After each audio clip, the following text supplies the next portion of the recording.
யானை குழிக்குள்ள விழுந்தா எறும்பு கூட எட்டி பார்க்குமா. விஜய்க்கு வந்து அடிக்கு மேல அடியா விழுத, இதுக்கெல்லாம் காரணம் வந்து என்ன? எலெக்ஷன் வர வர ஒவ்வொரு விஷயமும் ஒவ்வொன்றா பண்ணிக்கிட்டு இருக்காங்க அப்படிங்கிற ஒரு மனநிலை தான் இருக்காங்க. என்னங்க சும்மா சும்மா வந்து இந்த டிவிக்கு மேல வந்து ஏதோ ஒரு பழி போட்டுக்கிட்டே இருக்கீங்க. 2015 அவர் வீட்டில் ஒரு ரைடு நடத்துனாங்க. அந்த ரைடையும் இதையும் கம்பேர் பண்ணி பார்க்கும்போது 15 கோடி ரூபாய் எக்ஸ்ட்ரா வருது. இந்த 1.5 கோடி பணம் கட்டல, இதனால வந்து ஊழல்வாதி, இதனால இவர் ஜெயிக்க மாட்டாரு, இதை வச்சு நம்ம அடிக்கலாம், இதை வச்சு ஒரு அரசியல் வாழ்க்கைய முடிச்சிடலாம் அப்படின்னு நினைச்சுக்கிட்டு இருக்கீங்க. வருமான வரித்துறை கட்ட சொன்ன அந்த 1.5 கோடி ரூபாய் நீங்க கட்டிருங்க அப்படின்னு இப்ப தீர்ப்பு சொல்லியிருக்காரு. ஊழல்ங்கிற கத்தி அவர் பேசினாரு. அந்த ஊழல்ங்கிற கத்தி விஜயோட தலைக்கு மேல தொங்கிட்டு இருக்குது. உங்களுக்கு தலைவருக்கு சரியான சட்ட ஆலோசனை இல்ல, அரசியல் ஆலோசனை இல்ல, நீங்க வந்து எதை நோக்கி பயணம் பண்றீங்கன்னு தெரியல. என்ன தம்பி சோகமா இருக்கீங்க? என்ன பிரச்சனை? விசிலோட சுத்திட்டு இருப்பிய, விசிலுங்க. எதுப்பா விசில் எடுப்பா? இது எங்களுக்கு விசில் ஊதக்கூடிய நேரம். இப்பதான் பாஜக மாநில தலைவரே சொல்லியிருக்காரு, இப்பதான் விசில் ஊத ஆரம்பிச்சிருக்கோம், இனிமேதான் ட்ரம்ஸ் அடிப்போம் அப்படின்ட்டு.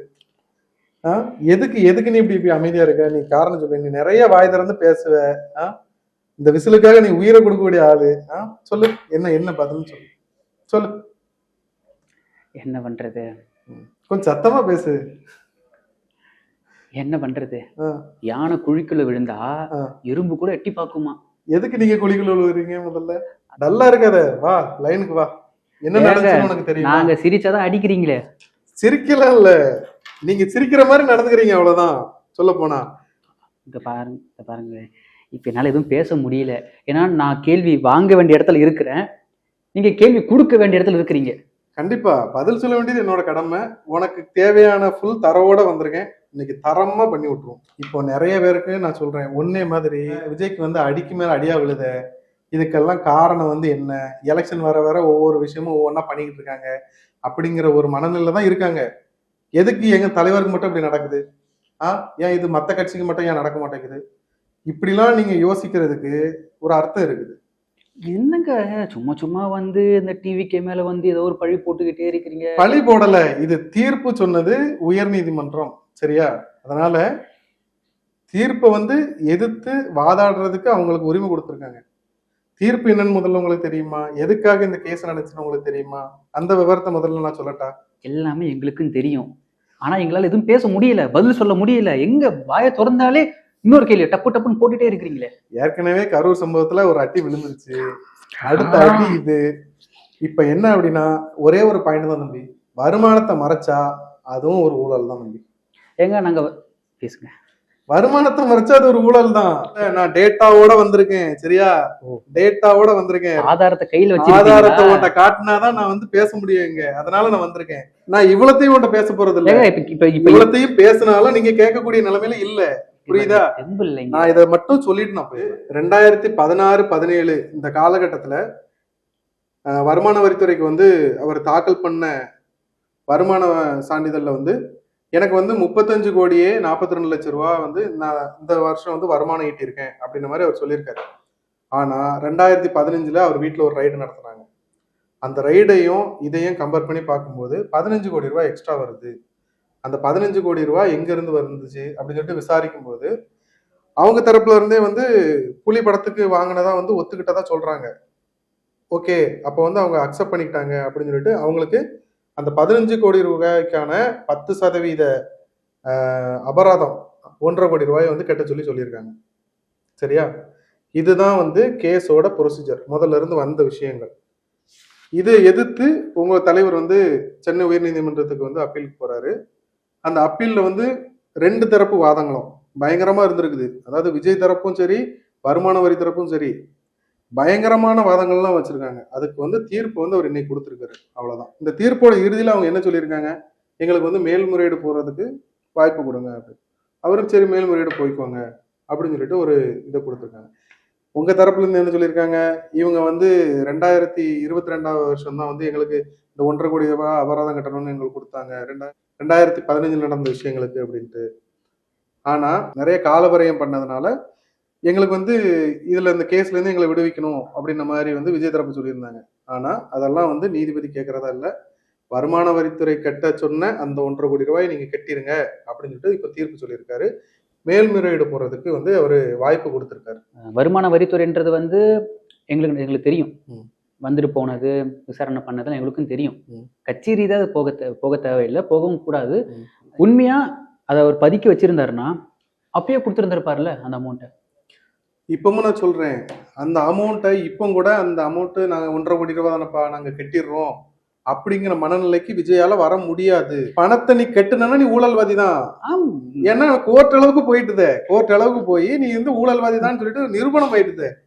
அப்போ 1.5 கோடி ரூபாய் இவர் வந்து கட்டினாரு அப்படின்னு சொல்லிட்டு ஏடிஎம்கே அடிப்பான், டிஎம்கே அடிப்பான், சீமான் அடிப்பாரு, சுத்தி வளைச்சு அடிதான் விழும். தமிழ்நாட்டோட வாக்காளர்கள்ல 60% பேர் வேற வேற கட்சிகள் இருந்தாலும் 40% பேர் நடுநிலைமையா உட்காந்து யாருக்கு ஓட்டு போடலாம்னு ஒரு டைம் பார்ப்பான். அந்த 40% நீங்க தவற விட்டுருவீங்களோன்னு எனக்கு பயமா இருக்கு. உண்மையிலே சொல்றேன். ஒரு விஷயத்த வந்து எனக்கு பயமா இருக்குது என்ன அப்படின்னா, உங்க தலைவர் வந்து எங்க தலைவர் ஆட்சி பிடிச்சிருவாருன்னு உங்களுக்கு பயம், எங்க தலைவர் ஜெயிச்சிருவாரு உங்களுக்கு பயம், எங்க தலைவர் வந்து சிஎம் ஆகிடுவாருன்றது உங்களுக்கு ஒரு பயம். அந்த பயத்தினாலதான் இந்த மாதிரி ஒவ்வொன்றா கொடுத்துக்கிட்டே இருக்கிறீங்க. ஏற்கனவே ஏடிஎம்கேல வந்து அதிகமான ஊழல் குற்றச்சாட்டுகள் இருந்த செங்கோட்டை நீங்க பக்கத்துல வச்சுட்டு நான் ஊழலுக்கு எதிராக பேசுறேன், எப்படி ஊழலுக்கு எதிராக நான் குரல் கொடுக்குறேன் அளவுக்கு நீங்க பேசுறீங்க அப்படின்னா அது என்ன பேச்சு அப்படின்னு சொல்லிட்டு திண்டுக்கல் சீனிவாசன் கேட்டிருக்காரு. சரியா? எடப்பாடி அடிக்க ஆரம்பிச்சிட்டாரு. அண்ணாமலை வந்து நான் என்ன அடிக்க ஆரம்பிக்கலன்னு இருக்காரு. நயினார் நாகேந்திரன் நான் விசில் தான் அடிச்சிருக்கேன், என்ன மட்டும் தான் ட்ரம்ஸ் அடிப்பேன் அப்படின்னு இருக்காரு. ஆக மொத்தம் இந்த எலெக்ஷனுக்கு முன்னாடி உங்களை வச்சு செய்ய போறாங்க. உங்க கட்சி எப்படி செயல்பட போகுதுன்னு தெரியல. ஏன் அப்படின்னா இப்போ உள்ள கட்சிக்குள்ளே நிறைய பிரச்சனை போயிட்டு இருக்குன்னு சொல்றாங்க. எலெக்ஷன் வேலை கரெக்டா நடக்கல, சரியான பூத் கமிட்டி மெம்பர்ஸை வந்து நியமிக்கல, அது போக பொறுப்பாளர்கள் நியமிக்கல, ரொம்ப தொய்வா இருக்குது. மற்ற கட்சிக்காரங்களாம் டிஎம்கே காரன் ஏடிஎம்கே காரன்லாம் புகுந்து விளையாடுறான். அவங்களுக்கு அந்த அனுபவம் இருக்குது, நமக்கு அந்த அனுபவம் இல்லை. அப்ப அனுபவத்துக்கு தகுந்த மாதிரி நம்ம ஆட்களை நியமிக்கணும் அப்படிங்கிற ஒரு தரவே இல்லாம உங்க ஆட்கள் சுத்திட்டு இருக்காங்க. இப்போ இந்த 1.5 கோடி பணம் கட்டல, இதனால வந்து ஊழல்வாதி, இதனால இவர் ஜெயிக்க மாட்டாரு, இதை வச்சு நம்ம அடிக்கலாம், இதை வச்சு ஒரு அரசியல் வாழ்க்கைய முடிச்சிடலாம் அப்படின்னு நினைச்சுக்கிட்டு இருக்கிறீங்க எல்லா கட்சிக்காரங்களும். இல்ல, இதுக்கு முக்கியமான ஒரு பாயிண்ட் மட்டும் நான் சொல்லிடுறேன். என்ன அப்படின்னா, உங்க தலைவர் வந்து இந்த 1.5 கோடி அப்படிங்கறது மட்டும் விஷயம் இல்லை.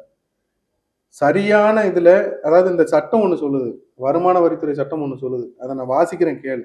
என்ன அப்படின்னா, இன்னும் எத்தனைங்க வச்சிருக்கிறீங்க? தனது வருமானத்தை மறைத்து கணக்கு காட்டி முறைகேட்டில் ஈடுபட்டு அதனை வருமான வரித்துறை கண்டறிந்தால் அபராதம் விதிக்க அதிகாரம் அளிக்கிறது. இந்த அபராத தொகை சோதனையின் போது கண்டுபிடிக்கப்பட்ட தொகையில் இருந்து 10% முதல் 30% வரை இருக்கும். அது குற்றத்தில் ஈடுபட்ட நபர் நடந்து கொண்ட விதத்தை பொறுத்தது. சோதனையின் போது தவறை ஒப்புக்கொண்டு வரியையும் வட்டியையும் கட்டினால் 10%, குற்றத்தை ஒப்புக்கொள்ளாமல் பின்னர் வருமான வரித்துறை கண்டுபிடித்தால் 20% அபராதம் விதிக்கலாம். குற்றத்தை முற்றிலுமாக மறுத்து பின்னர் வருமான வரித்துறையால் நிரூபிக்கப்பட்டால் 30% முதல் 60% வரை அபராதம் விதிக்கலாம். உங்க தலைவர் மேல்முறையீடு போயிருக்காரு. அடுத்தால வந்து இதை இந்த 1.5 கோடி ரூபாய் அவங்களும் கட்டணும் அப்படின்னு சொல்லிட்டாங்க அப்படின்னா 30% முதல் 60% வரை, அப்ராக்சிமேட்டா ஒரு 50% வச்சுக்கிட்டோம்னா 7.5 கோடி ரூபாய் உங்க தலைவர் வருமான ஏய்ப்பு செய்தாரு அப்படின்னு சொல்லிட்டு, வருமான வரி முறைகேட்டில் ஈடுபட்டாரு அப்படின்னு சொல்லிட்டு தாராளமா உங்க தலைவருக்கு 7.5 கோடி ரூபாய்க்கு அபராதம் போடலாம் அப்படின்னு இந்த சட்டம் சொல்லுது. சட்டம் ஆயிரம் சொல்லுங்க. சட்டத்தை கடைபிடிச்சு போறவன் தான் வந்து உண்மையான அரசியல்வாதி. எதுக்கு எடுத்தாலும் நீங்க சிபிஐக்கு போறீங்க, எதுக்கு எடுத்தாலும் வந்து உயர் நீதிமன்ற அப்பீலுக்கு போறீங்க. இப்படிலாம் இருந்துட்டு நீங்களே இப்ப வந்து இந்த நீதிமன்ற தீர்ப்பை ஏற்கல அப்படின்னா அதை நம்ம எப்படி எடுத்துக்க? இது வந்து இவரோட அரசியல் வாழ்க்கைக்கு பெரும் அடியா வந்து முடிஞ்சிருக்குது, அவ்வளவுதான். அதாவது இந்த பாயிண்ட் அரசியல் வாழ்க்கைய அவருக்கு இது தப்பாலும் போகல, உங்களுக்கு ஒரு பாயிண்ட் கிடைச்சிருக்கு, இதை வச்சு நீங்க பேசுறதுக்கு பாயிண்ட் கிடைச்சிருக்கு. கத்தி படத்துல அவர் என்ன சொல்லுவாரு, நிறைய விஷயங்கள் பேசினாரு, அது ஓகே. அவரோட கத்தியே அவரோட தலைக்கு மேல தொங்கிட்டு இருக்குது, புரியுதா? ஊழல்ங்கிற கத்தி அவர் பேசினாரு, அந்த ஊழல்ங்கிற கத்தி விஜயோட தலைக்கு மேல தொங்கிட்டு இருக்குது. இப்போ அந்த இதுல இவர் குற்றவாளி, இவர் அந்த அபராதத்தை கொடுக்கணும்னு அடுத்தாலே தீர்ப்பு வந்துருச்சு அப்படின்னா அது அவர் தலையை கத்தி இறங்குன்னு நீங்க பாக்குறீங்க.